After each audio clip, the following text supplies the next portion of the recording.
Investment in securities are subject to market risk. Please carry out your due diligence and read all the related documents carefully before investing. Channel को subscribe करना ना भूलें और हमारे ताज़ा video सबसे पहले देखने के लिए बेल आइकन को दबाएं।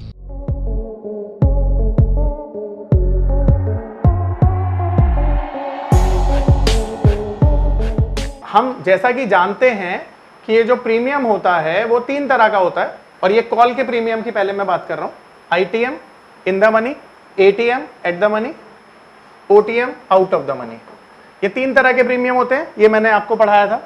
अब इनको डिफाइन करने के लिए इनके पीछे का लॉजिक क्या होता है कि जिस प्रीमियम में इंट्रिंसिक वैल्यू पॉजिटिव हो वो क्या होता है, इन द मनी। और इंट्रिंसिक वैल्यू का एक फॉर्मूला होता है स्पॉट माइनस स्ट्राइक। कॉल के केस में ये मैं पढ़ा चुका हूं आपको, तो आप शॉर्टकट में काम चलाएंगे, वो दोबारा बातों को रिकॉल करा दिया मैंने आपको। अब यहां पर आप देखेंगे कि जो इन द मनी प्रीमियम होगा वो कौन सा होगा, जिसमें इंट्रिंसिक वैल्यू पॉजिटिव होगी। अब जैसे हम निफ्टी को मान लेते हैं, निफ्टी का स्पॉट समझ लेते हैं पहले। मान लेते हैं निफ्टी का स्पॉट है 22,000, ये स्पॉट है निफ्टी का, करेक्ट।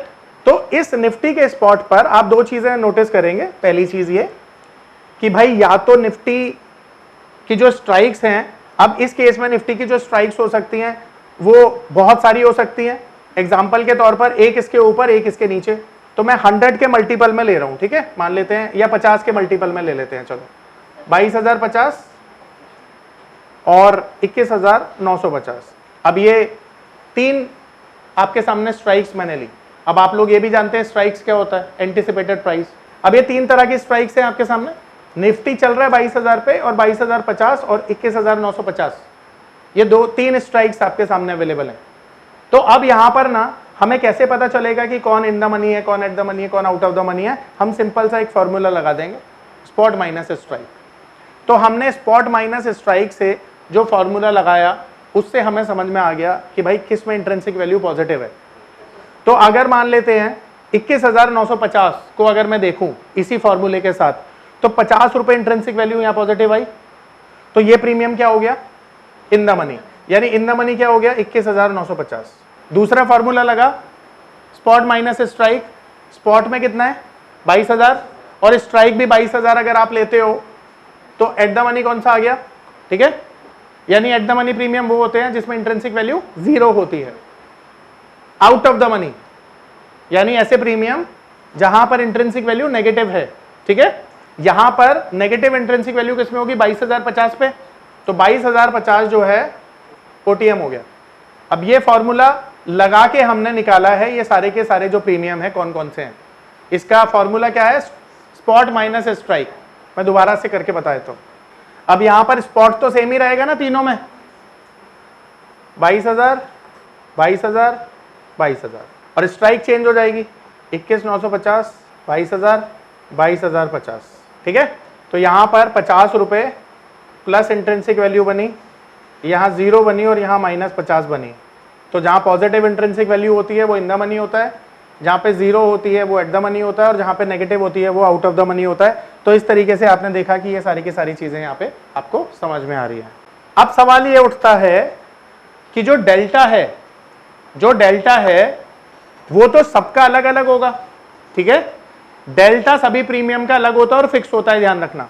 अब जैसा कि हमने अभी देखा, in the money, at the money, out of the money, ये तीन तरह के प्रीमियम थे, और हम बात कर रहे हैं कॉल साइड की। तो कॉल साइड के तीन तरह के प्रीमियम होते हैं, और यहां पर जो प्रीमियम की वैल्यू होती है वो भी तीनों की अलग होती है। इन द मनी महंगे प्रीमियम होते हैं, एट द मनी सस्ते प्रीमियम होते हैं, और आउट ऑफ द मनी और सस्ते प्रीमियम होते हैं। तो इसी तरह से ना जब मार्केट ऊपर जाती है तो तीनों प्रीमियम एक बराबर थोड़ी बढ़ते हैं क्या, नहीं। या एक बराबर घटते हैं क्या, नहीं। कोई ज्यादा बढ़ता है, कोई ज्यादा गिरता है। उसका लॉजिक क्या है कि एक प्रीमियम मार्केट के 100 पॉइंट ऊपर जाने पर ज्यादा बढ़ रहा है, और एक बहुत कम बढ़ रहा है, और एक थोड़ा थोड़ा बढ़ रहा है। भाई ऐसा क्यों है, ऐसा डेल्टा की वजह से है, क्योंकि इन तीनों स्ट्राइक पर डेल्टा अलग अलग होता है। देखो एट द मनी पर डेल्टा होता है 1, इसका मतलब भी समझो। इसका मतलब है कि अगर मार्केट 100 पॉइंट ऊपर जाएगी तो आपका प्रीमियम कितने रुपए से बढ़ेगा, 100 रुपए से, ठीक है। अब मान लेते हैं एट द मनी पर जो डेल्टा होता है वो होता है 0.5 यानी हाफ। तो अगर मार्केट, नमस्कार दोस्तों, क्या आप स्टॉक मार्केट में शुरुआत करने का सोच रहे हैं और क्या आपको यह समझ में नहीं आ रहा है कि आपकी शुरुआत कहां से होनी चाहिए, तो मैं आपको एक ऐसा कोर्स सजेस्ट करने जा रहा हूं जो आपकी लाइफ चेंज कर सकता है।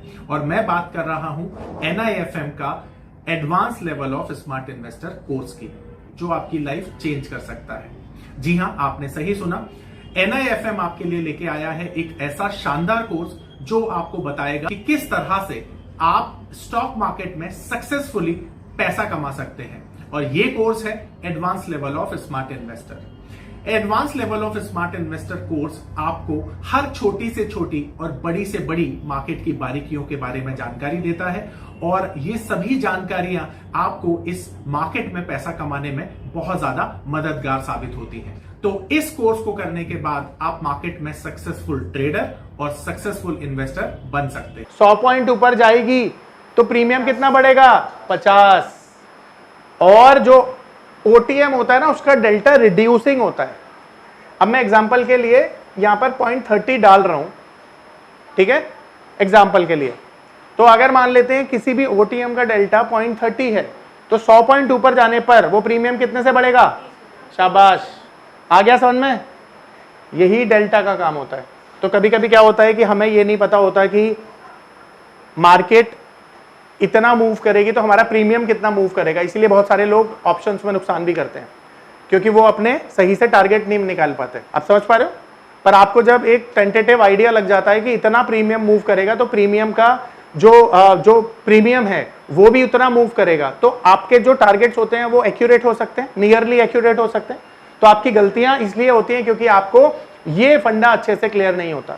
ठीक है, आ रही है मेरी बात समझ में? तो फिर एक एग्जांपल से समझ लेते हैं। यहां पर निफ्टी का मैं एग्जांपल लेता हूं। निफ्टी का जो स्पॉट है 22,000 है और निफ्टी यहां से अप होती है 100 पॉइंट्स। बस भाई एक सेकंड में। तो अब यहां से मान लेते हैं जो प्रीमियम है ITM, ये भी बढ़ जाएगा 100 रुपए क्योंकि इसका डेल्टा 1 है, पर एट द मनी प्रीमियम बढ़ेगा 50 रुपए, जस्ट हाफ। जितनी भी बड़ी तेजी आई है उसका 0.5% बढ़ेगा। और उसी प्रोपोर्शन में OTM जो प्रीमियम है वो बढ़ेगा 30 रुपीज। ठीक है, तो ये हो गया डेल्टा का इंटरप्रिटेशन। अब यहां पर हम एग्जाम्पल को चेंज कर देते हैं। ये तो कॉल साइड का एग्जाम्पल है, पर मार्केट में एक बात बताओ, मार्केट जब नीचे जाती है तो किसके प्रीमियम बढ़ते हैं? पुट के। तो अब यहां पर जो पुट का डेल्टा होता है ना, वो हमेशा ध्यान रखना माइनस में होता है, क्योंकि मार्केट गिरती है तो पुट के प्रीमियम बढ़ेंगे ना, तो माइनस माइनस प्लस होता है, इसलिए पुट का डेल्टा कितना होता है? माइनस। तो अब अगर हम पुट की बात करें तो यहां पर दो चीजें चेंज हो जाती हैं। एक तो मार्केट नीचे जाएगी तब प्रीमियम बढ़ेगा, ठीक है ना। तो अगर मार्केट मान लेते हैं आप 100 पॉइंट नीचे जाती है, तो जो ITM का डेल्टा होगा वो होगा -1, एट द मनी का डेल्टा होगा -0.5, और OTM का डेल्टा रिड्यूसिंग वे में होता है। ठीक है, तो अब इसका मतलब क्या है कि जितना निफ्टी नीचे जाएगी उसी प्रोपोर्शन में प्रीमियम इंक्रीज होगा। ठीक है, आ रहा है समझ में? तो डेल्टा का काम क्या होता है, सबको समझ में आया? तो बेसिकली गामा का काम क्या होता है? डेल्टा के चेंज को मेजर करना। अब डेल्टा का काम आपको पता चल गया क्या होता है? अब देखो, डेल्टा का ना सबसे ज्यादा काम एक्सपायरी वाले दिन होता है। एक्सपायरी वाले दिन क्या होता है? मार्केट में मूवमेंट ज्यादा होती है, उसी वजह से गामा बहुत जल्दी जल्दी चेंज होता है। देखो, एट द मनी का एक एग्जांपल लेते हैं, तब समझ में आएगा। मान लेते हैं कि मार्केट का जो स्पॉट है निफ्टी का वो चल रहा है 22,000। अब ये चला जाता है 22,001। तो अब ये जो 22,000 वाला स्ट्राइक अभी एक पॉइंट नीचे एट द मनी था, एक पॉइंट ऊपर जाने से क्या हो गया? इन द मनी हो गया। तो सबसे ज्यादा डेल्टा कहां चेंज हुआ? एक पॉइंट के चेंज होने पर, एट द मनी पर, है ना। तो एट द मनी का जो गामा होता है ना वो हाईएस्ट होता है 1, ऐसा समझ लो। इसका सबसे ज्यादा यूज एक्सपायरी वाले दिन होता है। और अगर आप डेल्टा को अच्छे से समझते हैं तो जो गामा है बहुत ज्यादा इंपॉर्टेंट आपके लिए नहीं रह जाता। ठीक है, ये इसका काम होता है डेल्टा के चेंज को मेजर करना, और डेल्टा सबसे ज्यादा कहां चेंज हो रहा है? एट द मनी पर, फ्रीक्वेंटली। ठीक है, तो इसका इंपैक्ट सबसे ज्यादा यहां पर होता है। बस इतना आपको समझना है, इससे ज्यादा इंपॉर्टेंट नहीं है। अब ये जो वेगा है ना, मुझे, for me it is the most important option Greek. ऐसा क्यों? ऐसा इसलिए कि मुझे ऐसा लगता है कि इसके बिना ऑप्शन व्यर्थ है, बेकार है। ठीक है, मैं अपनी बात को साबित करने के लिए आपको एक एग्जांपल देता हूं, आप समझ पाएंगे कि ये एग्जांपल कितना वैलिड है और इसी से आपको इसकी वैल्यू का पता चलेगा। पर इससे पहले हम समझ लेते हैं कि वेगा काम क्या करता है। देखो, वेगा का काम होता है वॉलेटिलिटी को मेजर करना। अब आप वॉलेटिलिटी तो जानते ही हैं, जो उतार चढ़ाव आते हैं उसको हम वॉलेटिलिटी बोलते हैं। अब वॉलेटिलिटी का जो मेजरमेंट है कौन कर रहा है? वेगा कर रहा है। अब बताओ कि ऑप्शंस में अगर वॉलेटिलिटी नहीं होगी तो पैसा कैसे बनेगा? एग्जाम्पल से समझ लेते हैं। ये पावर ऑफ नंबर थ्योरी इतनी बेहतरीन थ्योरी है कि इसे करने के बाद आप एक अलग अनुभव करेंगे और आपको लगेगा कि शायद इसी चीज की आपको तलाश थी। बहुत सालों की ट्रेडिंग के बाद, इन्वेस्टिंग के बाद आपको शायद ऐसे प्रोडक्ट की जरूरत थी जो मार्केट में आपको वो कॉन्फिडेंस दे पाए, जिस कॉन्फिडेंस के साथ आप रोज पैसा कमा पाए और जितना आप चाहें उतना पैसा कमा पाए। तो हमारी ये जो पावर ऑफ नंबर थ्योरी है, ये आपको आपकी सभी इच्छाओं को पूरा करने के लिए है। और आप देखेंगे कि इस थ्योरी को करने के बाद जो आपका कॉन्फिडेंस है, आपकी जो एक्यूरेसी है, आपकी जो क्षमताएं हैं मार्केट से पैसा कमाने की, वो बहुत ज्यादा बढ़ जाएंगी। और आप देखेंगे कि जो आपने आज से पहले अनुभव नहीं किया था अपनी ट्रेडिंग के दौरान या इन्वेस्टमेंट के दौरान, आप इतना बेहतर अनुभव करेंगे इस कोर्स को करने के बाद। तो मान लेते हैं कि एक स्पॉट है और उसका प्राइस है 100 रुपीज। अब यहां पर ना आपके पास मल्टीपल स्ट्राइक्स होती हैं। मल्टीपल स्ट्राइक का मतलब है, मान लेते हैं, मैं ज्यादा नहीं लिखकर एक शॉर्टकट में लिख देता हूं 125 रुपीज। कॉल साइड पे मान लेते हैं इसकी स्ट्राइक अवेलेबल है, अवेलेबल होगी। नीचे पुट साइड पे मान लेते हैं 75।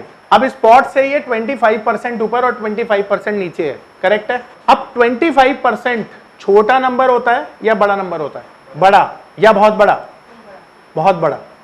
25% स्टॉक अगर एक महीने में चल गया तो वो बहुत बड़ा है और हर स्टॉक नहीं चल सकता है। तो कहने का मतलब ये है कि अगर कोई भी इंसान 125 की स्ट्राइक या 75 की पुट की स्ट्राइक खरीदेगा तो चांसेस क्या है? पैसा बनेगा या नहीं बनेगा? नहीं बनेगा, ज्यादा चांसेस हैं।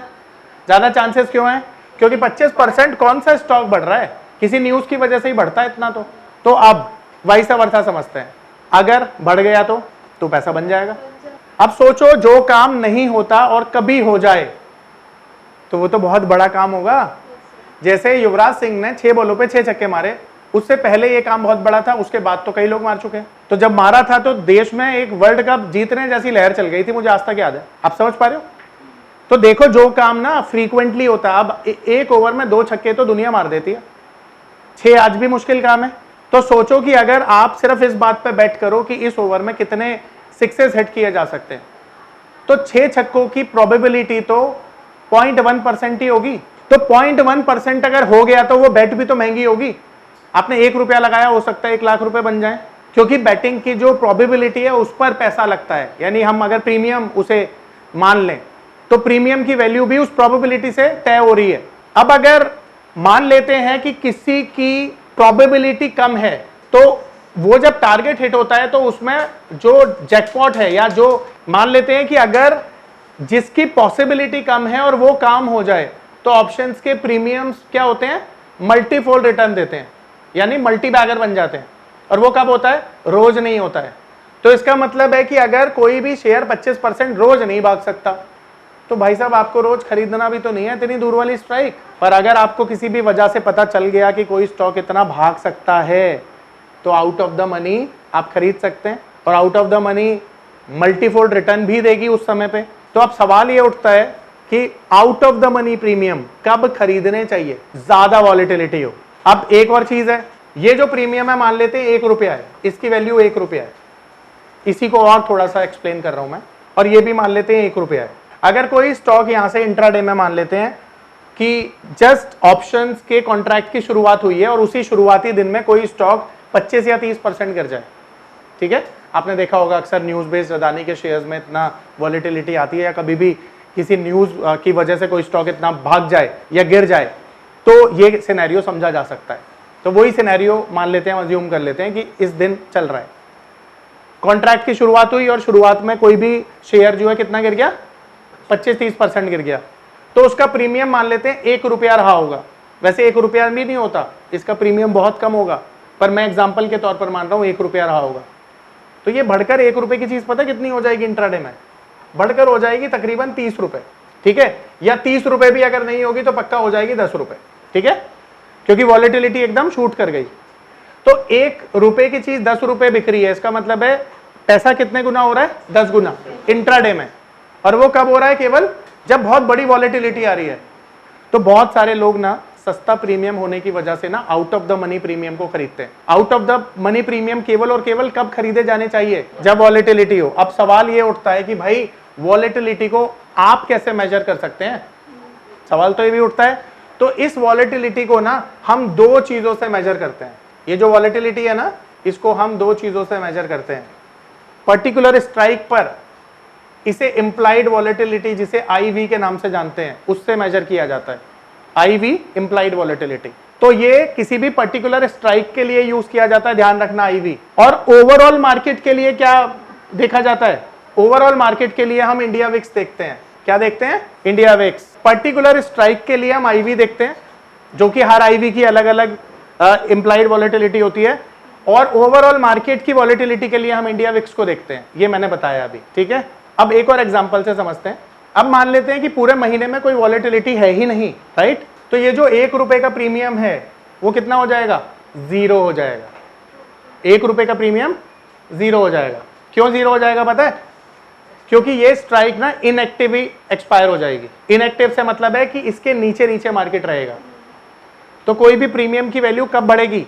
जब स्ट्राइक के ऊपर प्राइस चला जाएगा। ये भी हमने देखा था, इंट्रिंसिक वैल्यू बनेगी। देखो टाइम तो 0 ही हो जाता है एक्सपायरी वाले दिन, जो बचती है वो इंट्रिंसिक वैल्यू होती है। तो इंट्रिंसिक वैल्यू कब बनेगी? जब स्ट्राइक के ऊपर प्राइस जाएगा, ठीक है। इस तरह से आ रहा है समझ में? तो हमें स्ट्राइक का सिलेक्शन कैसा करना चाहिए बताओ? वॉलेटिलिटी को देखने के बाद, राइट? तो अगर वॉलेटिलिटी को देखकर हम स्ट्राइक का सिलेक्शन करते हैं तो चांस है कि हम ऑप्शन में काम कर सकते हैं। अगर आंख बंद करके करेंगे तो नहीं हो पाएगा। अब इसका मैं एक और फॉर्मूला आपको देता हूं। ब्रेक इवन पता है आप सबको क्या होता है? सबको पता है, फिर भी मैं बता देता हूं ब्रेक इवन क्या होता है। देखो ब्रेक इवन ना यूज करते हैं कि प्रीमियम में जो हमने खरीदारी की है, मान लेते हैं ये 100 रुपए का प्रीमियम है, तो ये 2 चीजों से मिलकर बना है ना, टाइम वैल्यू और इंट्रिंसिक वैल्यू, सबको पता है। अब ब्रेक इवन इसलिए यूज किया जाता है ताकि आपका जो प्रीमियम पेड है वो वापस आपके पास आ जाए और आपका नुकसान ना हो। इसके लिए हम ब्रेक इवन यूज करते हैं। तो ब्रेक इवन में क्या होता है? कॉल के केस में मार्केट ऊपर जाएगी तो पैसा बनेगा, पुट के केस में मार्केट नीचे जाएगी तो पैसा बनेगा। तो दोनों का ब्रेक इवन निकालने का फॉर्मूला अलग है। तो कॉल का ब्रेक इवन कैसे निकाला जाता है? कॉल का ब्रेक इवन होता है जो स्ट्राइक आपने बाय करी है उस पर जो प्रीमियम दिया है ना, उसको ऐड कर दो यहां पर, प्लस प्रीमियम। अब एग्जांपल ले लेते हैं। मान लेते हैं हमने 110 रुपए की स्ट्राइक ली और प्रीमियम पे किया, उसके लिए हमने 5 रुपए का, एग्जांपल मान रहे हैं। तो जो हमारा ब्रेक इवन आया वो कितना आया? 105 रुपए। अब इसका मतलब साफ है कि जब तक वो प्रीमियम 115 रुपए के ऊपर नहीं जाएगा हमें प्रॉफिट नहीं होगा। तो इसका मतलब क्या हुआ कि 110 वाली चीज अगर हम होल्ड कर रहे हैं तो वो 115 जानी चाहिए, तब भी हमें कोई फायदा नहीं होगा, फायदा उसके ऊपर होगा। तो ऑप्शन बायर के साथ तो ये रिस्क इंटैक्ट रहेगा ना कि उसका फायदा ही उतने % के बाद होगा, और ऑप्शन सेलर का नुकसान उसके ऊपर होगा। तो फायदे में कौन है? सेल करते ही ये 5 रुपए उसके जेब में आ रहे हैं, और जाएंगे कब? जब इसके ऊपर मार्केट निकलेगा। तो इसलिए ऑप्शन बाइंग रिस्की होती है। अब इसी को आप फॉर्मूले को उल्टा कर दीजिए, यानी कि अगर मैं पुट के ब्रेक इवन की बात करूं, जो पुट का ब्रेक इवन होता है उसका फॉर्मूला क्या होता है? स्ट्राइक माइनस प्रीमियम, ठीक है, माइनस प्रीमियम। पुट का ब्रेक इवन का फॉर्मूला है स्ट्राइक माइनस प्रीमियम। अब इसी तरह से हम मान लेते हैं कि हमने 110 की स्ट्राइक खरीदी, 5 रुपए प्रीमियम दिया, तो जब तक वो 95 रुपीज नहीं जाएगा, सॉरी 105, दोबारा से इसे रिकॉर्ड करियो भाई। तो इसका मतलब है मान लेते हैं हमने 110 की स्ट्राइक को पुट को बाय किया और 5 रुपए का प्रीमियम दिया, तो 105 आ गया।